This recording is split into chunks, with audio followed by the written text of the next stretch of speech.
Good morning students. I am Gurpreet Singh and today we are going to learn topic food storing and issuing control. This topic is taken from food and beverage cost control subject. First we are going to learn food storing and issuing control. The first topic is storing control. Establishing standards and standard procedures for storing. In general, the standard established for storing food should address five principal concerns. One is condition of facilities and equipment. Second is arrangement of food. Third is security of storage areas. And the fourth is location of storage facilities. And the fifth is dating and pricing of stored food. So first we are going to learn our first factor, condition of facilities and equipment. The factors that involves in maintaining proper internal conditions include temperature, key factors in storing food especially for perishable item, and food life can be maximized when food is stored at the correct temperature and at the proper level of humidity. Fresh meats 34 to 36 degree Fahrenheit, fresh produce 34 to 36 degree Fahrenheit, fresh dairy products 34 to 36 degree Fahrenheit, fresh fish 30 to 34 degree Fahrenheit, and the frozen foods 10 to 0 point Fahrenheit.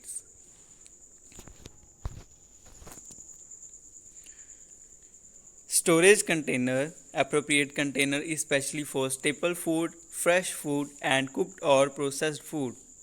Shelving. Shelving should be slatted to permit maximum air circulation for perishable material and solid steel shelving for non-perishable and raised a few inches above the floor level.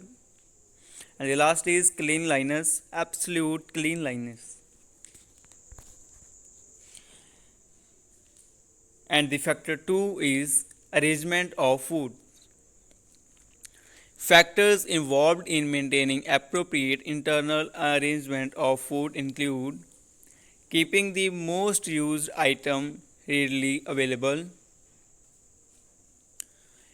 kept most used item closest to the entrance stand to reduce the time required to move needed foods from storage to production and thus tends to reduce labor costs.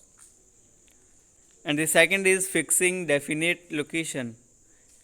Each particular item should always be found in the same location and attention should be given to ensuring that new deliveries of the item are stored in the same location. And the third is rotation of stock FIFO system. Storing new deliveries of an item behind the quantities already on hand, thus ensuring that older items will be used first. This reduces the possibilities for spoilage. Now the factor third is location of storage facilities. These storage facilities for both perishable and non-perishable foods should be located between receiving areas and preparation areas, preferably close to both. A properly located storage facility will have four effects. The first is speeding the storing and issuing of food. The second is maximizing security.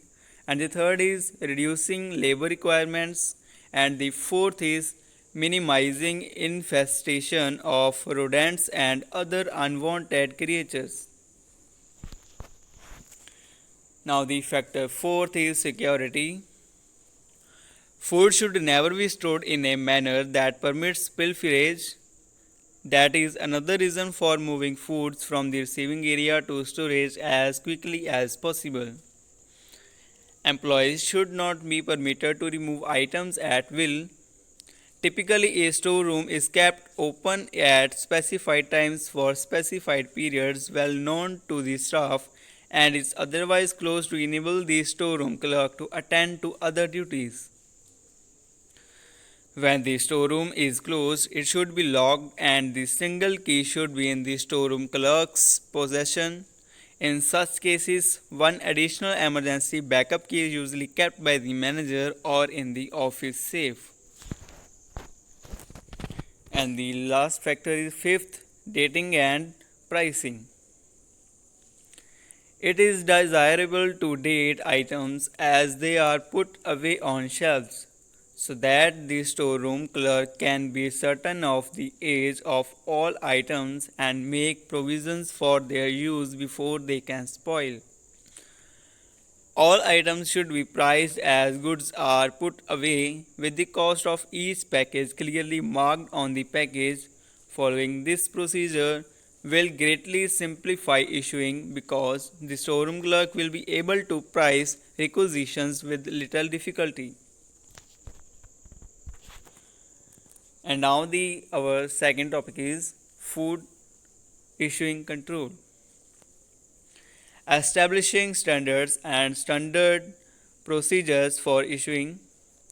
There are two elements in the issuing process. The first is the physical movement of foods from storage facilities to food preparation areas. Physical movement of food from storage facilities is the movement of food from the storage facilities to the preparation area.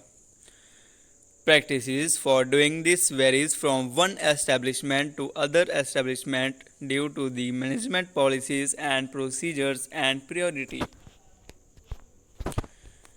The second is the record keeping associated with determining the cost of the food issued.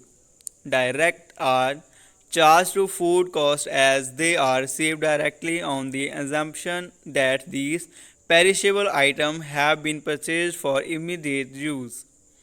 Figures in food direct column in receiving clerk's daily report will be calculated directly into the particular day food cost. The stores. The food category known as stores was previously described as consisting of staples.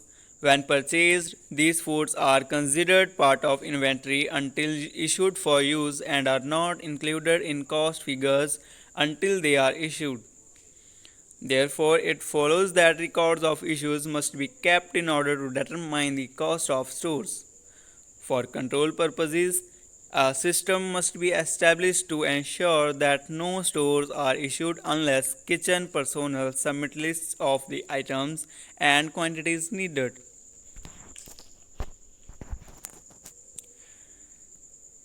The, the requisition is a form filled in by a member of the kitchen staff. It lists the items and quantities of stores that the kitchen staff needs for the current day's production.